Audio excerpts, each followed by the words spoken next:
स्वारगेट बस स्टँडला आलं की प्रवाशांना पडणारा सगळ्यात पहिला प्रश्न की अमुक अमुक बस कोणत्या प्लॅटफॉर्मला लागते.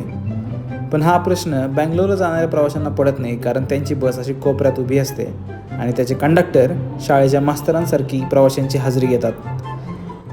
मीही माझी हजेरी लावून गाडीमध्ये शिरलो आणि बॅग माझ्या सीटवर ठेवली आणि खाली निकिता मॅडमला बाय बाय करायला गेलो. बस ऑन टाईम म्हणजे 6 वाजता पुण्यातून निघाली आणि साधारणतः 2.5 तासांनी साताऱ्याजवळ जेवायला थांबली. आणि इथंच एक किस्सा झाला. 20 मिनटं जेवायला थांबल्यानंतर गाडी पुढे निघाली आणि पुढे निघाल्यानंतर कंडक्टरच्या लक्षात आलं की एक पॅसेंजर मिसिंग आहे.